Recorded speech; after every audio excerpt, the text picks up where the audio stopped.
Hello everyone. Please allow me to extend my apologies. I had a problem with my presentation and I'm therefore doing a voiceover. If you would like to access my slides, please go to the APSIG website. My name is Danit Gal and I'm a project assistant professor at the Cyber Civilization Research Center at Keio University. And the class today is going to discuss AI governance and introduction. And this is really meant to help acquaint you with the core proponents of global debates so that you can take them home with you and discuss them in your local context. The presentation is divided into three parts. The first part is Inclusion in AI, looking at ethical and societal implications. The second part is Governance in AI, looking at economic and regulatory implications. And the third part is Development in AI, looking at robustness and safety implications. Now here's a little map I created to talk about what concerns the AI community. And notice that these center around 5 clusters: data, safety, human-centric design, values, and governance. And we're going to touch upon all of these as we go along. Let's start with our first pillar, AI and inclusion. Inclusion in AI in one quote. IEEE's ethically aligned design says that we need to prioritize benefits to humanity and the natural environment from the use of autonomous and intelligent systems. Note that these should not be at odds. One depends on the other. Prioritizing human well-being does not mean degrading the environment. In order to do so, here are a couple of the core proponents. First is responsibility and accountability. According to the Asilomar principles, designers and builders of advanced AI systems are stakeholders in the moral implications of their use, misuse, and actions, with a responsibility and opportunity to shape those implications. This really emphasizes the critical role played by the people who create these machines. IEEE's ethically aligned design takes it a step further by saying that designers and developers of autonomous and intelligent systems should remain aware of and take into account when relevant the diversity of existing cultural norms among the groups of users of these systems. And this really extends beyond developers' obligation or moral obligation to make the technology beneficial. It also needs to be inclusive. In order to do that, we need to ensure that the machine aligns with our values. According to the Asilomar principle, highly autonomous AI systems should be designed so that their goals and behaviors can be assured to align with human values. And according to them, these human values must be compatible with ideals of human dignity, rights, freedoms, and cultural diversity. This is critical to make sure that the machine is usable across different countries, across different value systems. However, this is still not enough. According to IEEE's ethically aligned design, to respond to the dynamic change of norms in society, the system must be able to adjust its existing norms and learn new ones, while being transparent about these changes. This means that we have to account for the differentiation between values in different countries and different continents, and also between different generations within the same societal structure. In order to make sure that the technology aligns with our values, it needs to be compatible. A core part of that is privacy. Privacy is critical because the machines feed on the data that we create.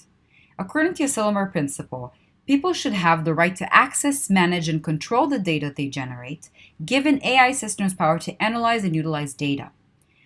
IEEE's ethically aligned design seems to agree and says that while specific uses of data must be taken in context of the regions where specific legislation applies, individuals should always be provided access to and control of their data, to ensure their fundamental human rights are honored.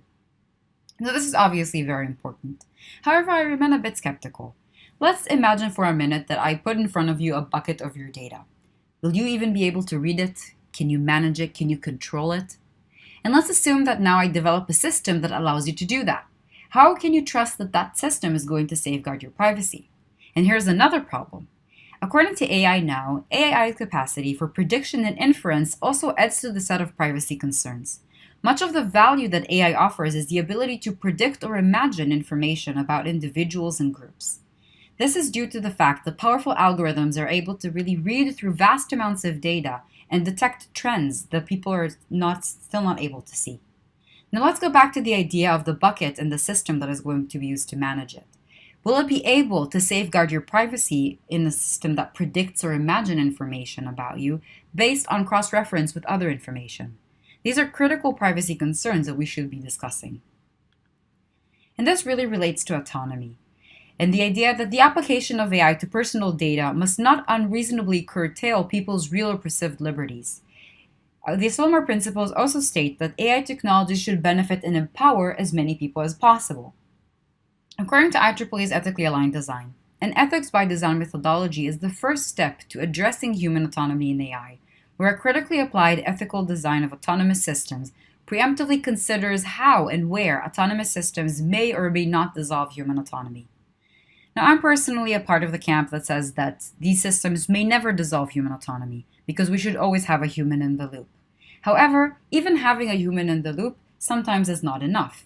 Let's imagine a judicial system where the judge is deciding the fate of a prisoner, and the AI system provides some advice based on which it makes its ruling. Now apply that to the problem of bias and prejudice. According to IEEE's ethically aligned design, the evaluation of these systems must carefully assess potential biases in the system's performance that disadvantage specific social groups.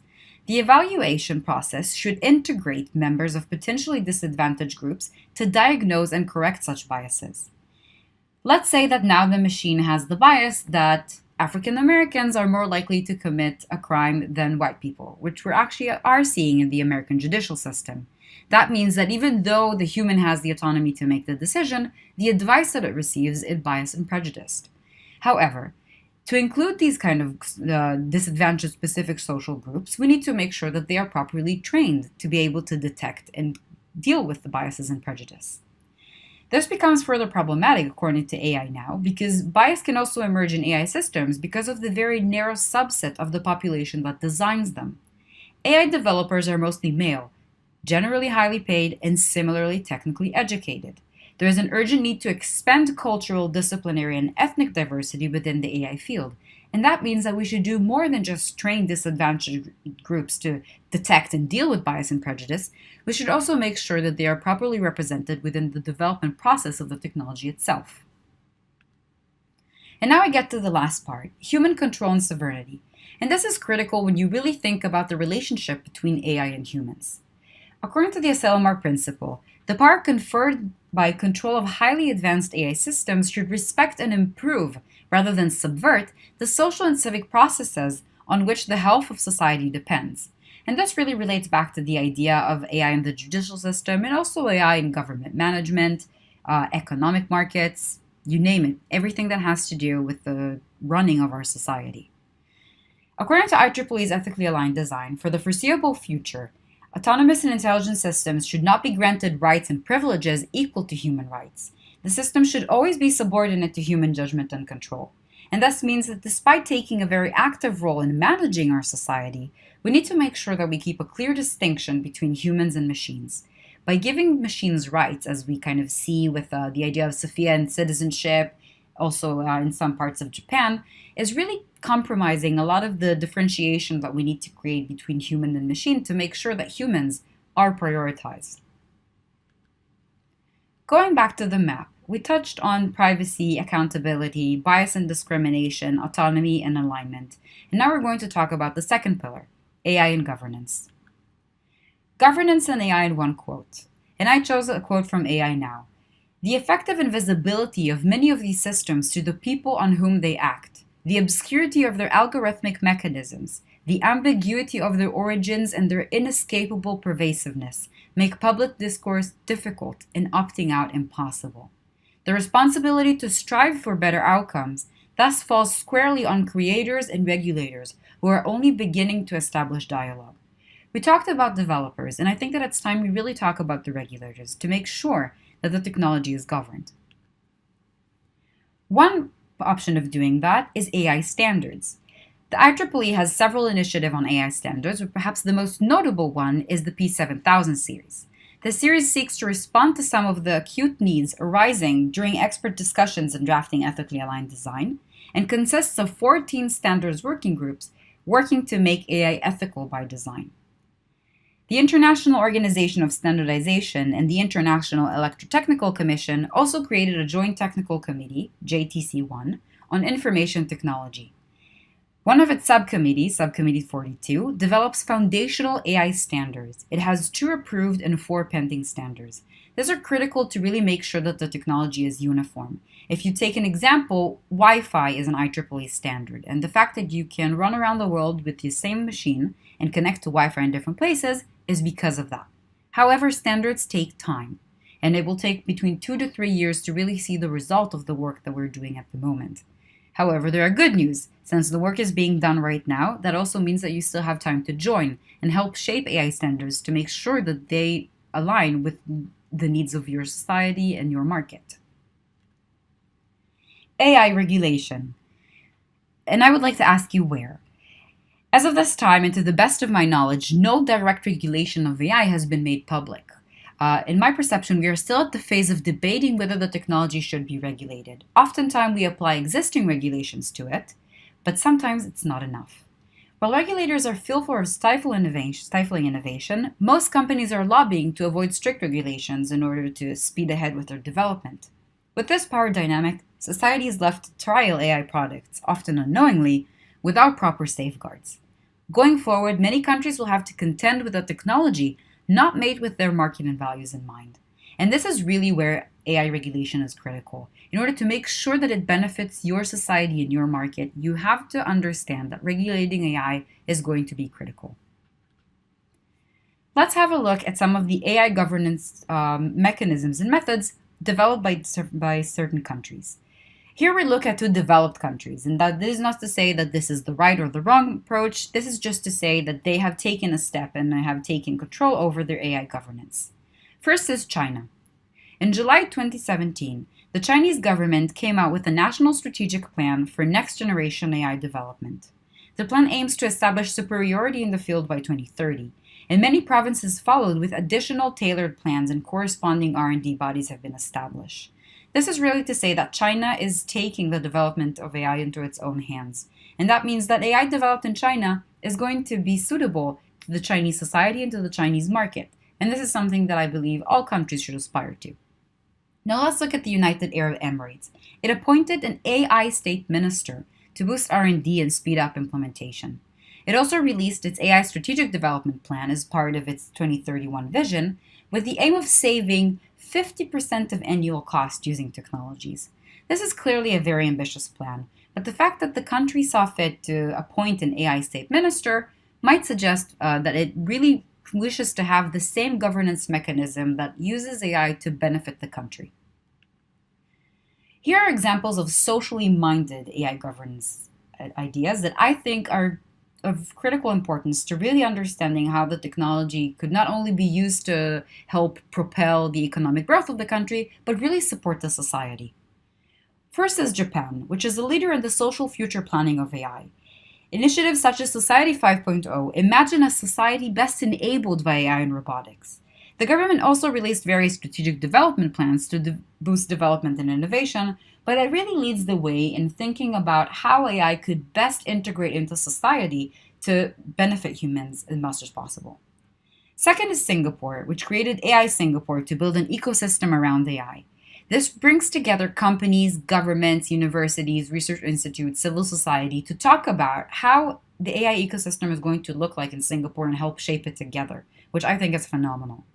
It also recently announced the creation of its own code of ethics for AI and personal data use. And I'd like to stop here and really talk about this. It is critical that countries develop their own code of ethics for AI and personal data use, because as valuable as this discussion that I'm presenting here is, we really need to make sure that this aligns with your own values and really your societies. In order to make sure that that happens, I would strongly suggest that other countries follow in line with Singapore and make sure that they develop their own code of ethics. Last but not least is the European Union. The European Commission is creating a document to help boost investment in AI while being mindful of its socioeconomic implications. It also seeks to set ethical guidelines for its members, and are expected to be released in late 2018. And that's really important because it is also following the example of setting ethical guidelines, but this is a bit more problematic. How is the EU going to really talk about the different values between different countries and make sure that they create some kind of a baseline? I'm very curious to see how it's going to bridge the values of Germany and France, for example. And this remains to be seen. Now we have the up and coming. The USA. We would usually turn to the USA for leadership in this topic, and I think that a lot of organizations and institutions based in the USA are leading in the field, but I would hope to see more from the government. The Obama white papers talked about future planning for AI, but they are now off the table. And the USA mostly tackles AI through existing laws and regulations, which we have seen before. In 2017, three acts were introduced to the Congress, two on autonomous vehicles and one on AI's future and usability. No clear national strategy and regulation are in sight, but this is supposed to change with a protest that was just launched to make sure that the government really keeps track of policies and forms its own. The UK also poses an interesting case. With Brexit, the UK will need to make its own AI policies, but much like the EU, the House of Lords created a report from the Select Committee on AI, and it determined that the UK could lead in AI ethics to maximize the technology's benefit to the country beyond the material gains. This is again fantastic, and I remember tweeting at the House of Lords when they said that they wanted to be leaders in AI, and I said, if you want to be leaders in AI ethics, you really need to make sure that you discuss with other countries, because being a leader is not just saying this is what we should do, now everyone follow me. Being a leader is listening to everyone and talking and really getting to the common denominator that could help and make this technology as beneficial as possible. Countries are naturally interested in growth. And here are two growth factors I'm going to discuss. The first is automation. Wanted, efficient markets. Countries are looking to automate manual labor for three key reasons. First, to reduce labor and production costs. Two, to enhance output quantity and quality. And three, to improve or sustain struggling market growth. Now, if you think about this, automation is fantastic. It's because robots can work 24 hours 7. They do not get sick. They do not sleep. They do not make mistakes. It could really boost a country's economic growth. However, this also leads to job loss. With automation comes loss of jobs for unskilled workers. Following that is the loss of jobs in the middle, which worsens social and economic equality. Jobs in the middle mean that to automate the role of street cleaners is not cost efficient, and to automate the roles of CEOs is still not possible. And that means that a lot of roles that are in between lawyers, accountants, you name it, and service providers in general are going to be automated. And this is really going to worsen social and economic inequality. We can combat that if we successfully reskill workers, which is a very difficult task. How are you going to go to someone who is 50 or 60 and try to reskill them? How are you going to really foster that kind of lifelong learning environment that is needed to be able to constantly acquire new skills in order to really surpass automation? These are critical things that a lot of governments are thinking about, but I have yet to see a concrete plan to battle that. Another factor of growth is exploration. What is wanted is different intelligence to solve unsolvable problems. Humans are looking to maximize future possibilities, which I'm 100% in favor of, and thus look to AI to help solve unsolvable problems with increased data access, novel learning outcomes, and computation power. And this really means that we could tackle some of the problems like global warming, like lack of natural resources that we couldn't before, and this is obviously phenomenal. However, this technology can be wrong, or it can become super intelligent. AI could be wrong and bring about undesired consequences. If you think back to the judge and the advising AI, just because AI perceived the bias and couldn't note this, now the judge has sentenced the African American because he was a part of a disadvantaged social group. That means that the AI can obviously be wrong. In addition, the development of compound intelligence that is similar but superior to human intelligence can end up threatening our survival. And I keep discussing this in the context of slavery, which is a very sensitive topic. And I think that we got to the point where we create machines that are supposedly more intelligent than us or are going to become more intelligent than us, and we expect them to remain tools and servants. And I think that based on how we've seen this happen before with other human beings, this is not going to fare well for us. So I really urge you to think about that point. Let's go back to the map and look at the finer pillar that we need to talk about, safety and robustness. And now we're going to get started with some of the critical proponents of this pillar. Development in AI in one quote, the Asilomar Principles. The goal of AI research should be to create not undirected intelligence, but beneficial intelligence. Just by creating intelligence, obviously, is a fantastic discovery. But creating undirected intelligence could lead to very bad consequences, and therefore we should make sure that the technology that we create is beneficial. In order to do that, we need to make sure that AI is robust. And the idea of robustness is the ability to continue operating despite failures. And according to Russell, Dew, and Tegmark, as autonomous systems become more prevalent in society, it becomes increasingly important that they robustly behave as intended. According to them, this includes 4 steps. Verification. Did I build the system right? Validity. Did I build the right system? Security. How to prevent intentional manipulation by unauthorized parties. And 4th, control. Okay, I built the system wrong. Can I fix it? This is the kind of thinking process that a lot of developers should go through, but not many do. And this is a problem because we create software, we create a product. If it works, we launch it into the market. We usually only look at these problems in afterthought unless there is some critical failure. And the problem is that even if the AI is robust, it still continues operating despite these failures. For example, having bias and prejudice, which is not a technical failure per se, but is a good example for that. And that really continues disadvantaging us as the product and the machine just goes along and is able to operate because it behaves as it intended. And this is critical to discuss in terms of the risk that comes from AI failures and malfunctions. According to the Asilomar principle, if an AI system causes harm, it should be possible to ascertain why. According to IEEE's ethically aligned design, because designers cannot anticipate all possible operating conditions and potential failure of the system, multiple additional strategies to mitigate chance and magnitude of the harm must be in place. Now, from a personal note, this is actually one of the problems that the IEEE standard working group that I chair, P7009 on the fail-safe design of autonomous and semi-autonomous systems, seeks to really tackle. And as serving chair as the working group, I can tell you that this is not an easy solution. It's not an easy problem. And you really need to make sure that we think about how AI is going to fail. And we are really trying to create a mechanism to not just anticipate all possible operating conditions, but also create methodologies that help people test for these failures in a safe environment.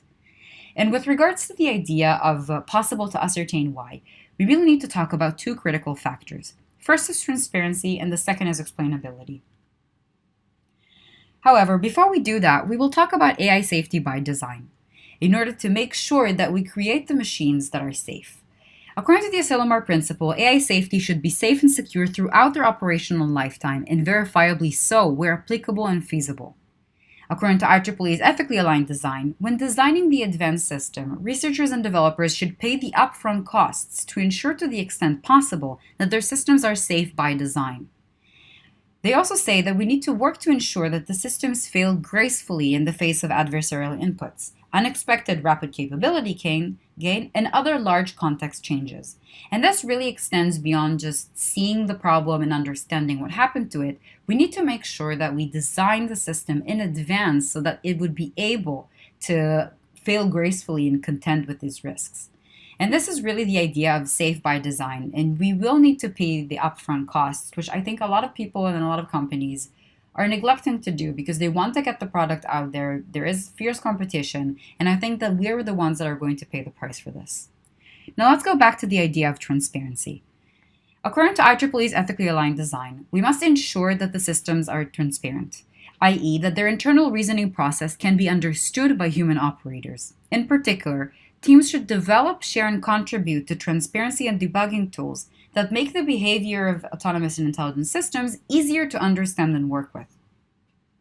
For validation and certification of the system, transparency is important because it exposes the system's processes and input of data to scrutiny. Finally, for disruptive technologies such as driverless cars, a certain level of transparency to wider society is needed to build public confidence in the technology, promote safer practices, and facilitate wider societal adoption. And transparency is a critical component of making AI safe and also making it secure. However, this is not enough. Let's say that now a certain level of transparency to the wider society is provided to make sure that public confidence in the technology occurs. How many people within society can actually look at the code and say, yes, I see what happened there? Transparency is not enough. And even if we do see the entire code, how do we know exactly which line has been punched? And let's say that we have a decision-making tree and we see that it went from A to B to Z. How do we know that the reason that it shows A to B to Z is the right kind of logic? Maybe it should have gone from E to H to W. And in order to really make sure that we understand that, what we need is reliability and explainability. According to AI Now, cited ethical concerns around our reflexive reliance and trust in automated systems that may appear to be objective and intelligent, but are ultimately simplistic and prone to error. Even when we trust the machine because we think it has all this access to data and all this computation power, in real life, it is very simplistic and prone to error because it does not have the complexities that human logic has. According to the Asilomar principle, any involvement by an autonomous systems in judicial decision-making should provide a satisfactory explanation, auditable by a competent human authority. And let's go back to the example of the judicial system and the judge, the AI that advises it and is biased and prejudiced. Even if it says, I read that something is bad and therefore I determined that other things related to it are bad, is that a satisfactory explanation? How are we going to account for that and make sure that it does not produce bias and prejudice results the next time? How can we really ensure that it says, you know what, I saw this and therefore I was biased? These are the things that we need to think about when we incorporate AI into critical decision making. Finally, according to IEEE's ethically aligned design, to the extent that systems contain adaptive or learning algorithms, any critical decision made by systems based upon those algorithms should be transparent and explainable by the designing engineers. Any data used for training and adaptation should be reviewed as to its integrity, so as to ensure that learned functions can behave in reliably predictable ways. And this is really important. We need to make sure that engineers think about not only how to make the system work and make sure that the system works robustly, we need to really help them understand that they need to think about what if the system gets it wrong, and it needs to be able to be transparent and explainable, and it also needs to be able to fail gracefully. This is an entire process of a system that I think most people do not wish to acknowledge, because a system getting it wrong or a system failing is not something that you would feel comfortable selling to your customers. However, in order to really make sure that we can benefit from this, we have to understand that this is the kind of planning that we would need to see from engineers, and we would really need to help them make it more explainable to larger parts of the society. Finally, we have AI and security. And according to Russell, Dew, and Tegmark, as AI systems are used in an increasing number of critical roles, they will take up an increasing proportion of cyber attack surface area. It is also probable that AI and machine learning techniques will themselves be used in cyber attacks. And this is critical when we discuss autonomous weapon systems. And it's also critical when we discuss intelligent viruses that infect your computer and are very difficult to track. This actually creates another level of complexity within a very complicated field of cybersecurity. And we need to be able to think about that and discuss that in the open. According to IEEE ethically aligned design, we need to work to build safe and secure infrastructure and environments for development, testing, and deployment of powerful autonomous and intelligent systems. This work will provide some protection against risks including subversion by malicious actors and unsafe behavior arising from exploratory learning algorithms. In addition to that, we need to create fail-safe security. Fail-safe components need to be extremely reliable and protected against security breaches, which can be achieved, by example, by validating them carefully, which is what the standard I mentioned before, P7009 is working on, and not letting them adapt their parameters during execution. We need to understand that the system is very, very vulnerable, and it has both safety and security considerations that we must be able to account for in order to make sure that it is indeed inclusively beneficial. Now let's talk about how AI governance in Asia affects you. And this is critical because this presentation is given to developing markets in APAC.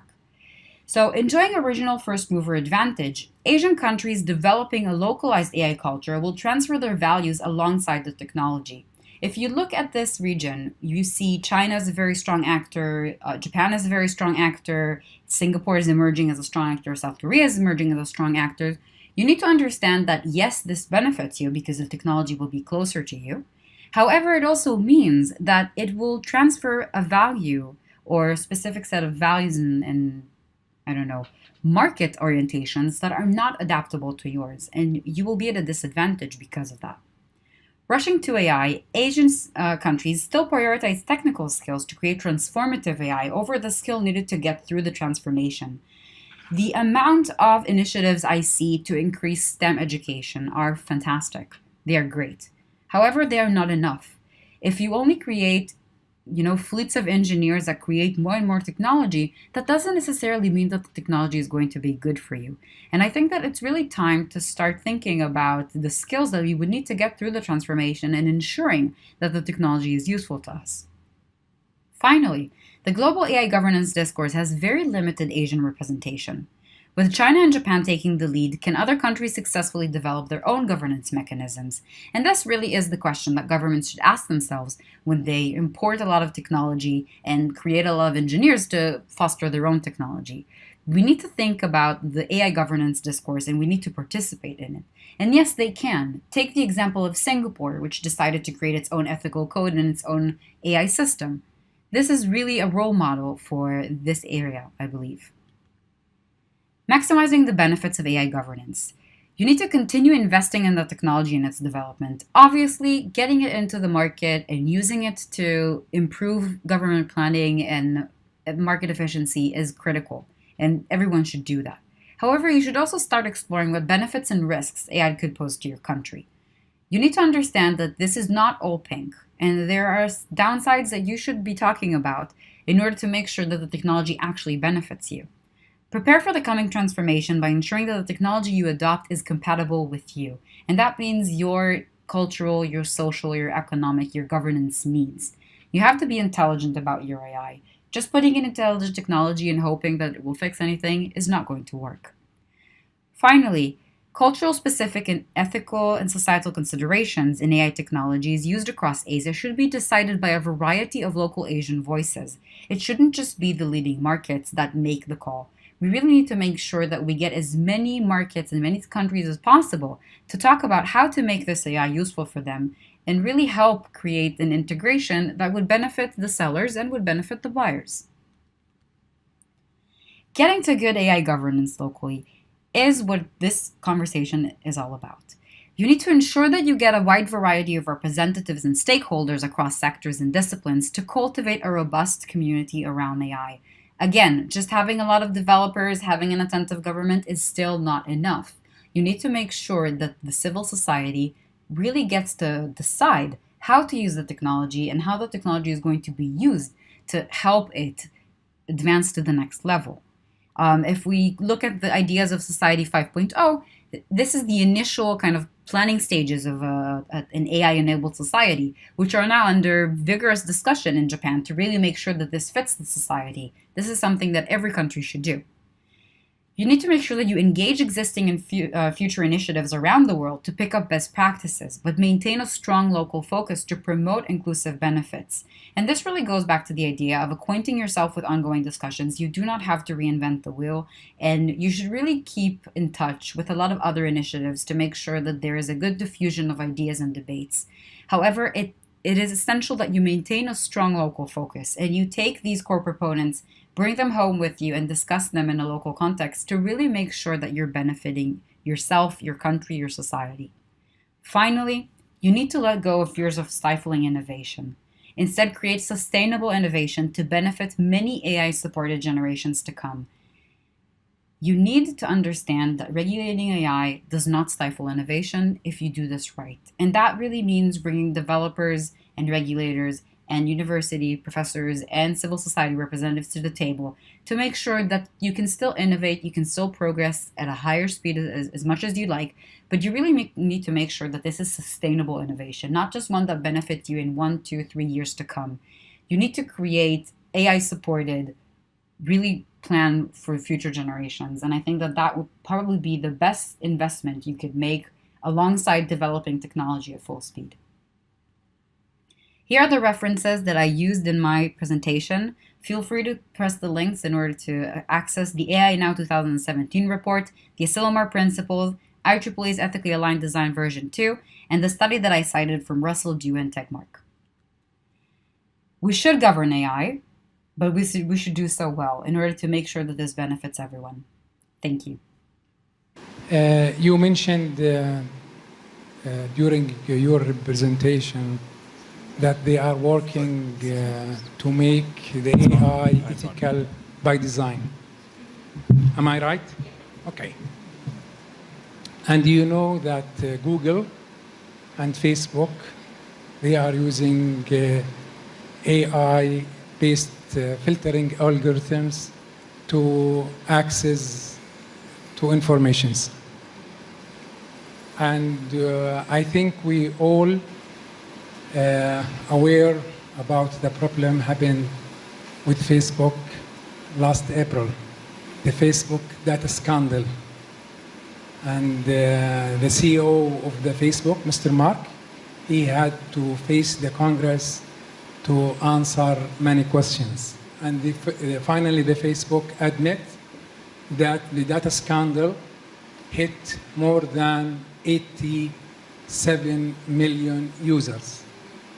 I do like to hear your opinion on this issue. Thank you. Great question, thank you. It's also a difficult one. So I'm going to talk about Cambridge Analytica, and I'm also going to talk about Russia a little bit. So the problem is that just imagine for a minute that I give you your bucket of data, and imagine that there's a huge storage room that is owned by Facebook with all of these buckets of data that are, by the way, worth a lot of money.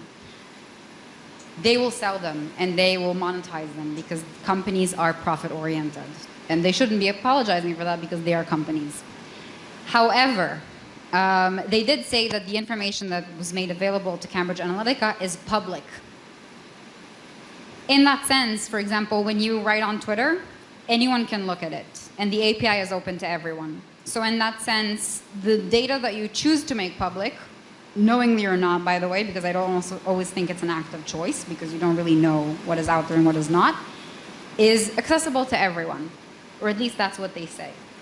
I think that the use of that data to manipulate people, like we've seen with Cambridge Analytica, like we've seen with the Russians, is obviously a critical flaw of the system. And while I understand that the data is open for everyone to use, and you cannot maybe hold legal liability, I think that companies that have that kind of power should still take accountability and show goodwill to the people who use them. Because you know what happens to a platform that people don't trust? They leave it. And you know who's leaving Facebook? A lot of very young users, because they don't want to use it anymore.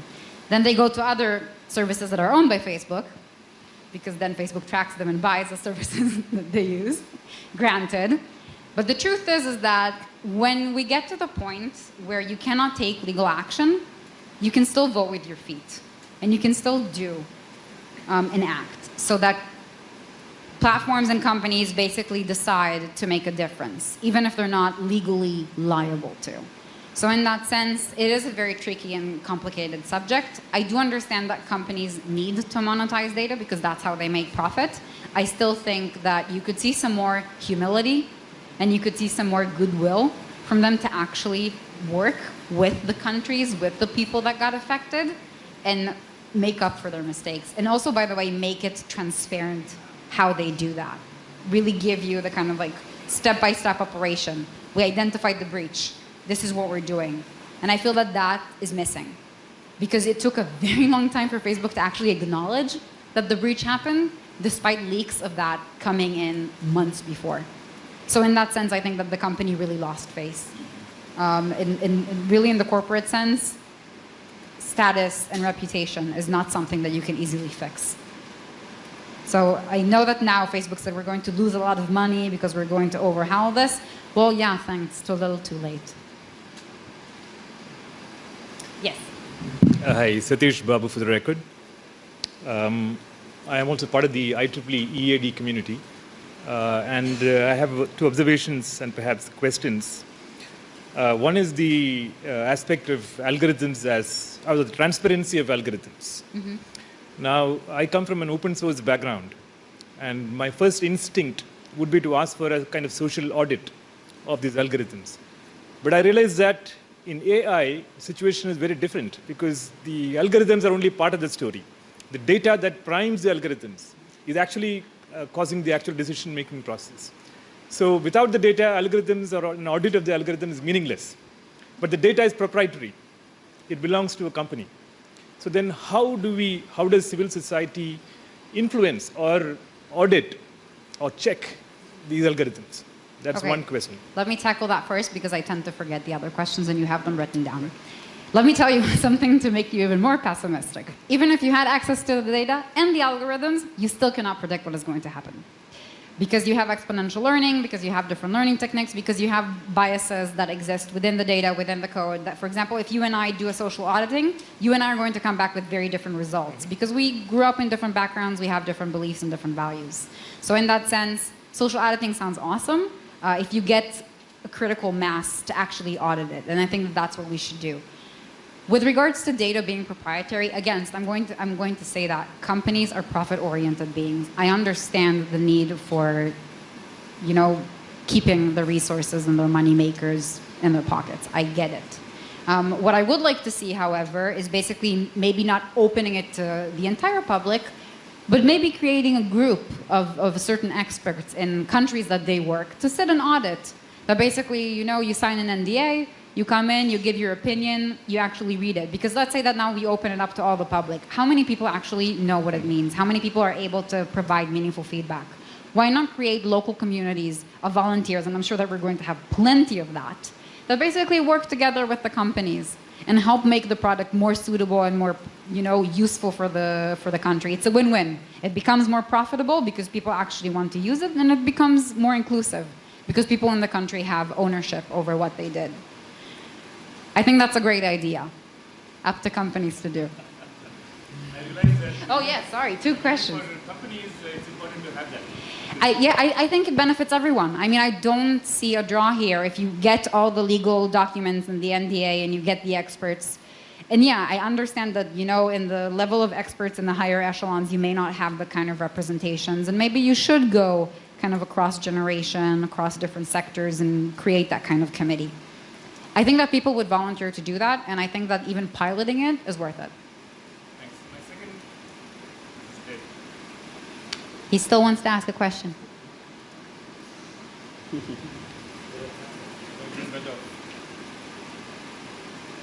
No? Okay. Fine, I'll take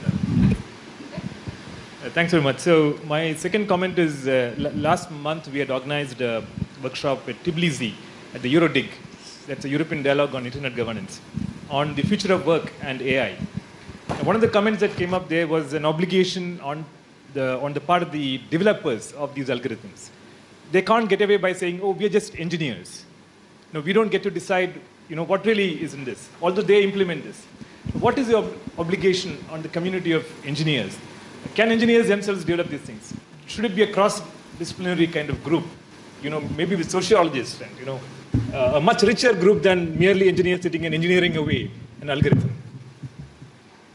I think that's a really complicated question, and I think that a lot of engineers would not like the burden being put on their shoulders because, hey, we just write the software. You do whatever you want with it. I think that the level of awareness should exist everywhere, not just engineers. Product managers, hey, we just want to get the product out. Community, hey, we just want to make this beneficial for the community. You have to have that kind of understanding of what are the incentives that different people have. And I think that in order to do that, we really kind of have to step out of our very defensive positions and talk to people and understand that different people have different motives and different needs. So even if you create a lot of people, if you create a committee that has a lot of people, it sounds really great. But if you can't get them to talk to each other, when they still talk at each other, that's basically what you're going to have. And even now when we have examples of multi-stakeholders, that is the level that we're still at. So in that sense, I would say yes, great idea. You should have that kind of cross-disciplinary committee. But you really have to start synthesizing, and you really have to create that kind of sensitivity that where you talk to, a certain actor. I've been saying a lot of smack about Facebook because that's my personal opinion. But you know what? The thing is that if Facebook wants to do something and they want to change, you should really talk to them. You know why? Because this is a massive platform that affects millions, billions around the world. So in that sense, yeah, you can be critical, but you have to also be very receptive.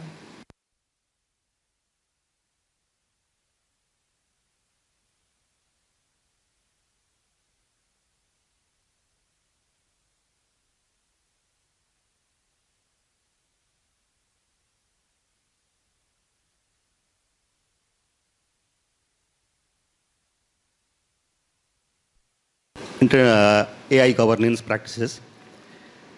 But I have some confusion.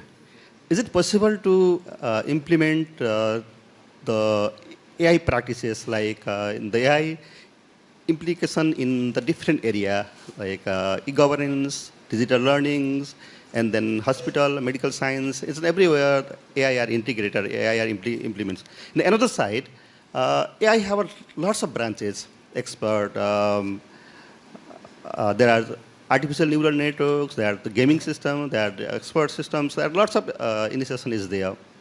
Is it possible to cover this single AI governance system to cover the implication of this different area and then different sector of this AI part? Okay, wait, let me do that the same and tackle your first one and then tackle your second one because you have it written down. And I'm really tired. First one, I'll give you a very Israeli answer. Yes and no, which is going to frustrate you indefinitely. I'm sorry. Yes, we could create some basic kind of technical, I would say, baseline that makes sure that the technology does what it is you want it to do. And actually, maybe, give you like a small nudge when you do something that you don't want it to do in the development process. Not across applications. Across applications, it gets much more difficult because even if you have the same baseline, just like he said, if you have the same baseline and the data is different, you're going to get different reactions. So in that sense, keeping track of every single area that AI operates in is going to be a task that will keep people occupied for generations. By the way, job loss, yay, savior. You could really have billions of people doing that and then discovering something new all the time because the different learning process provides different results. In terms of actually creating a baseline that will cut through everything, honestly, I don't think so. And this is coming from a person who's trying to do that. So I can really talk to the challenges and the difficulties of actually creating that kind of system that would give you consistent, robust results. Because if you talk about AI for autonomous vehicles and you talk about AI for learning, sure, no harm to humans, or like mitigate harm as much as possible, have fail safety, have robustness. In the technical baseline, you could do that, where the AI doesn't cause the machine to explode in your face. But in terms of actually escalating as the learning kind of progresses, that is going to become much more challenging. And I think that a lot of people are aware of that and are kind of moving beyond the baseline, even though we don't have a good baseline. So it's kind of the two levels. I'm still stuck in the first one. I'll let you know when I get to the second one. Please let me know if you do. Second question, please.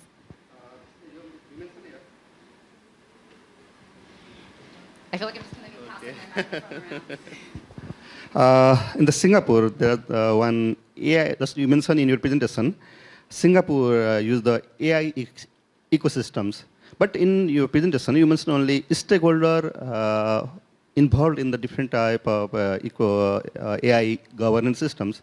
Only stakeholder, is it possible, only sufficient the whole ecosystem of AI governance, ecosystem of the AI? Yeah. In your presentation, you mentioned Singapore use AI ecosystems.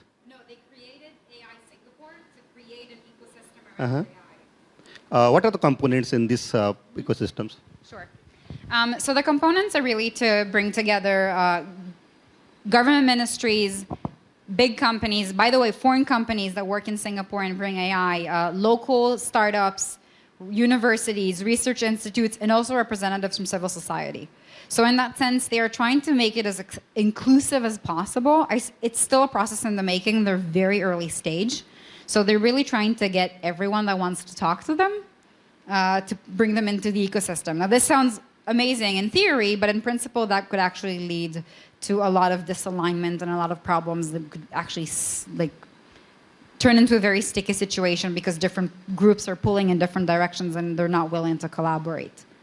So in that sense, they do kind of bring in a lot of core components. They could always do better because we're humans and we can always do better. I still think that this is a pretty interesting example that we're not seeing. We're seeing governments calling experts from companies. We're seeing them calling from civil society organizations, lawyers, stuff like that. But it's rarely that they actually have a stage and a platform where they can repeatedly work with each other, not just in conferences once every couple of months in some exotic place around the world. There's a platform for them to go there, I don't know, once a week, twice a week, and talk to each other. And sure, it's easy in Singapore because it's tiny. But if you could get the same thing, even with local satellites, kind of like you have with SIG, you've done a lot. Thank you. Sure. Yes, it works. Oh, no? Sorry. Okay, I have a simple question. In the development area, we talked about the concerns that existed. Is there any standard exist for the programmers or for the developers that they may follow those rules, those standards, and they deploy a system?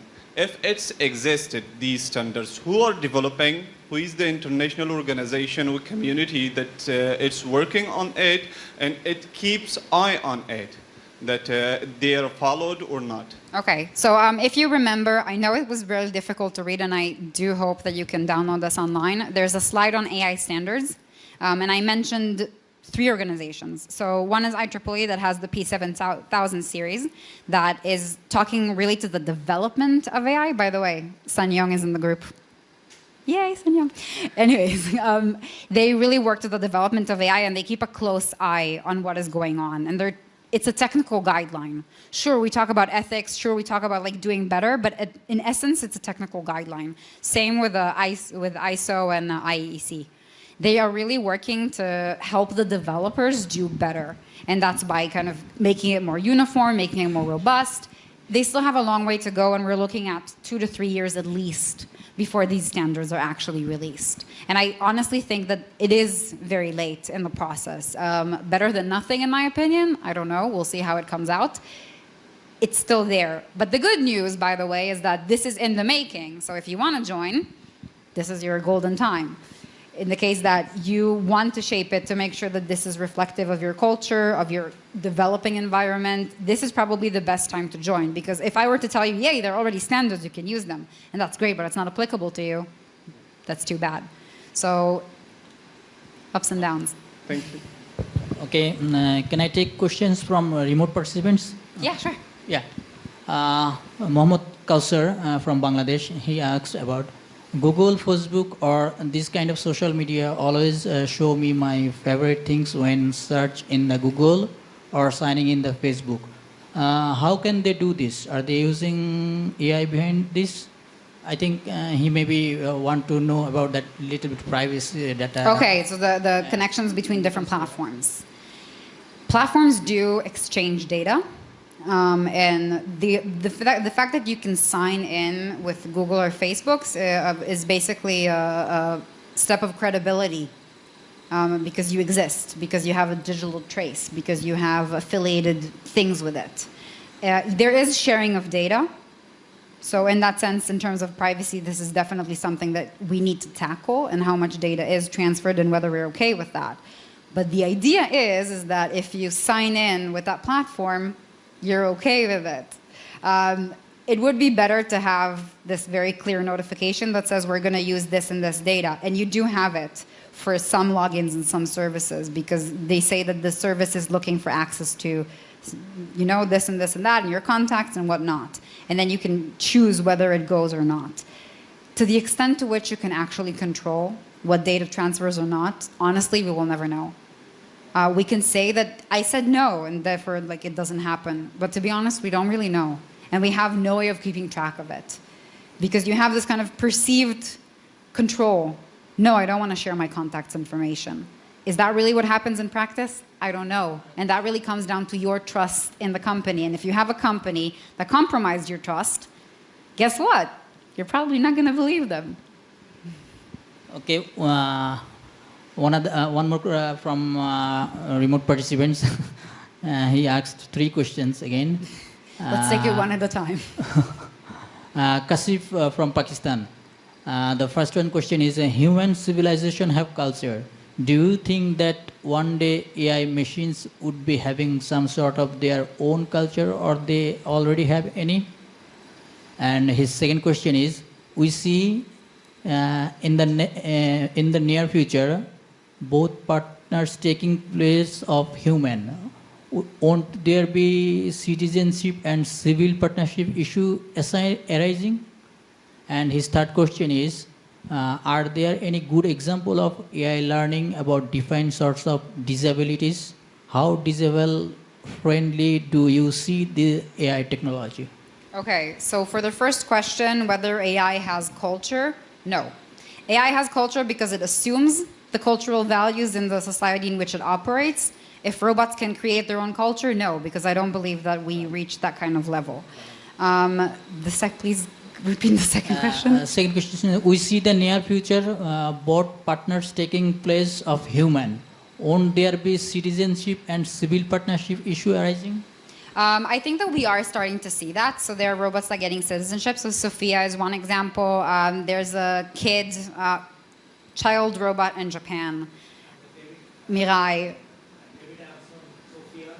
Yeah, no, that's what I said, Sophia.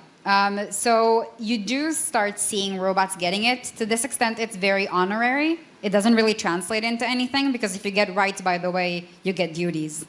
It's not just a sweet package. You're like, I have everything. No, you get rights and you get duties. So in that sense, we are going to start seeing robots becoming more integrated into society, but I think that we're going to very soon understand that if robots cannot fulfill duties, then they should not have rights.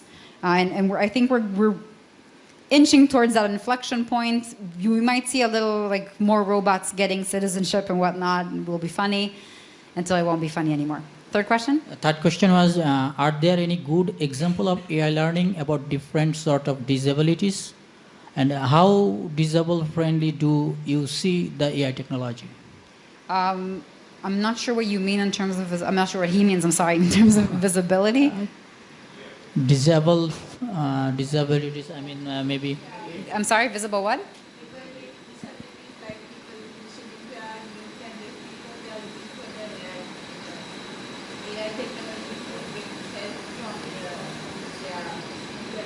Okay, so enhancement.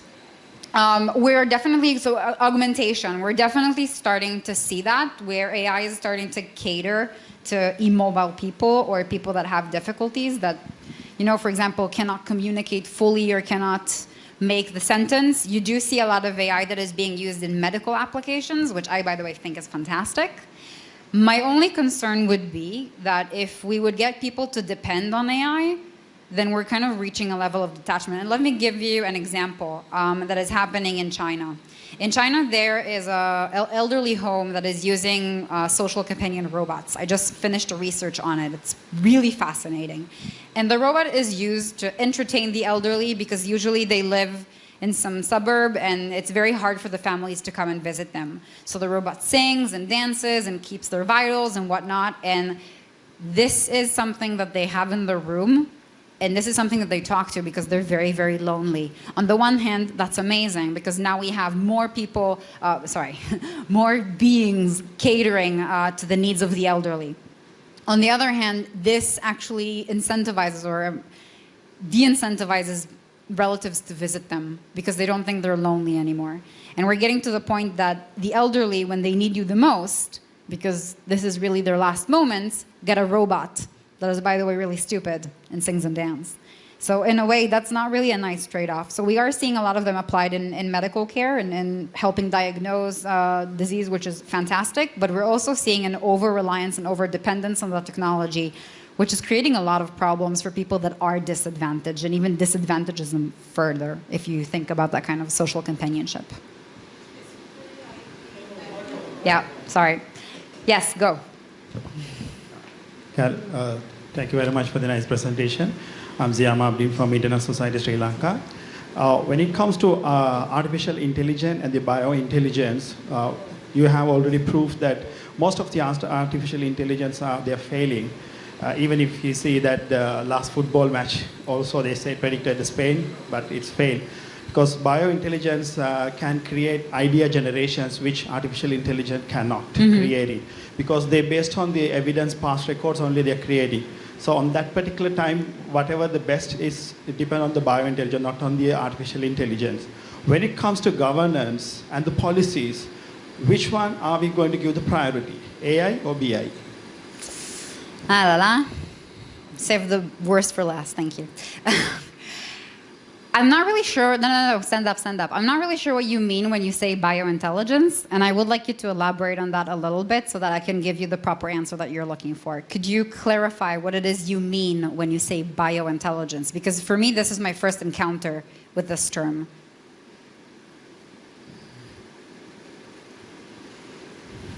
Biointelligence means it's the sixth sense, the human or the animals. Instinct. Instinct. Okay, I see, instinct. So artificial intelligence means machines or whoever can't breathe or no heart pulse, something like that. Okay, and your question was, again? When it comes to governance, and if it's when the AI and BI, it's both involves some policies, and which one are you going to give the priority? For example, if a robot doing a mistake, and are you going to give the punishment for the robot or the owner of the robot? So that issue is there. So which one are you going to give the priority when it comes to the governance and the policies while you're making the policies and the governance? Okay. So in terms of, I think your example comes down to liability in a way. I don't think that we can punish robots. What are we going to do? Turn it into a circuit that it like runs around and hurts into a wall? That's not really efficient because it doesn't feel any pain. Punishing robots is unnecessarily cruel and doesn't really get you anything. In terms of biointelligence or having that kind of sixth sense, and I think that a lot of cultures refer to it as the kind of special component that determines living beings from non-living beings, that kind of instinct of fight or flight, or that gut feeling that you have before you make an important decision. This is something that we have no idea how to turn into like artificial intelligence. This is not computable because we still do not understand consciousness. So in that sense, regulation needs to make a very clear distinction where humans are conscious beings. Maybe there are a variety of reasons for that, and like biological, religious, whatnot. Until we know, we don't know. But we need to make it very, very clear that artificial intelligence doesn't have that sixth sense. It doesn't have consciousness. It doesn't have morals. It doesn't have feelings. You shouldn't punish it. You shouldn't reward it either. Well, that's how the code works. You actually reward it for actions. But you really need to make sure that people understand that in the way that they govern AI systems and they govern people. Two distinct things. So that's why I'm very much against robots getting right, because they don't have the duties and they don't have the morals. If someone kills, you can put them in prison. You can punish them. What are you going to do? Shut off the machine? Make it repent for the rest of its life? It's like there is no level of accountability where this actually meets. So in that sense, there needs to be a very clear distinction. And I think that some actions that we do are blurring the lines, but we need to stay very, very clear on that. I hope that answered your questions. I don't think so. We'll talk about it later. Yes, please. This is Baburam from Nepal. It seems my question now became follow-up questions. We just mentioned about Sophia, and this is basically related with personhood of robot, right? So, for example, Sophia was made, if I'm not wrong, in Hong Kong. A Hong Kong-based company made. And Saudi Arabia given the citizenship status of or personhood. And this year, in January, UNDP used Sophia in Nepal for some governance models, some program conference. So now it becomes a very complex issue at international law. Whether this person is genuinely a person made in Hong Kong, personified in Saudi Arabia and working in Nepalese conference. And the issue also comes that whether we are attracting a complex international legal regime or are we entering into complex chaos from that perspective? What you say from AI governance perspective? Okay. My answer would be no, because it's basically a bag of silicon with some hardware in it and a really nice chatbot that, by the way, has a critical delay when it answers questions to the microphone. Sophia is not a person. In terms of legal personhood, it got honorary personhood. It's not the same. It has this honorary citizenship. I'm going to rip this sign. It doesn't really affect existing legal establishment, regulations, laws. I don't think that it should. The fact that it will, to me, is troubling. The fact that people think that it can, to me, is troubling, because we shouldn't get it to that stage. Are we making things unnecessarily complicated for ourselves? 100% yes. We are. Should we? Probably not. So in that sense, I would say we are creating that complication. I understand your concerns, and I think that it troubles me the same, but I don't think that we should be dealing with that, because it's not a being. It's not sentient. Also, its skin is kind of creepy. I'm just saying. Okay, one more question. Oh, okay. One more questions from remote participants. This is revenge. Sorry. Sahul Hamid from India. How does the GDPR regulation affects the AI technology in getting access to the user data instance in programming, in performing computation or prediction? I think that's a really complicated question, and I would defer to people who are actually very closely familiar with GDPR. I think that there are ways to get around GDPR, and I'm just going to mention GDPR Shield, that a lot of companies are using to not contend with these regulations. However, considering that the EU is a very important market, I think that we're going to see, we are already seeing, by the way, companies that are starting to kind of understand how to grapple with the situation. Will it really disadvantage companies? I doubt it. I sincerely doubt it, because if that was the case, then the EU is going to lose a lot of services. So I think that, yes, it improves privacy. I don't think that it will necessarily hurt data computation capabilities, but that remains to be seen. So in that instance, I admit that I don't have enough information on the topic, and I defer to some experts. I can give him some email addresses if he wants. He can have a conversation. This is Jnana Jaraman from India. I have one more question in AI security. How to investigate, prevent, and mitigate potential malicious uses of AI? I'm sorry, could you repeat that? How to investigate? So everyone can hear. How to investigate, prevent, and mitigate potential malicious uses of AI security? Oh, bless your soul. We don't know. We don't know, because what is malicious use, right? You have to prove intent. You have to attribute the attack. You have to do a lot of things. There are a lot of unanticipated, unintended consequences that emerge. In terms of liability, let's say that now you and I are developing a software, and this other guy in the other room decides to intervene and, scramble all of our work. Clearly, he's the bad guy. But if no one knows that he's the bad guy, you and I made a mistake. Why? Because we didn't recognize that there was a bad guy scrambling our work. Who is liable if you can't prove that there's a bad guy in the other room? You and I. I think that there is a serious problem here in terms of malicious intent, because when it comes to software, on the one hand, it's much more traceable, and on the other hand, actually attributing cyber attacks, which I'm sure you know, is very difficult. And most of the time, people don't own up to it, if there's no ransom, if there's no perceived benefit on the other side. So in that sense, there are a lot of things that we can do to increase robustness, to make sure that even though the machine is attacked and maybe fails, it can still continue operating. We can create more safety mechanisms. There are a lot of millions of startups working on that.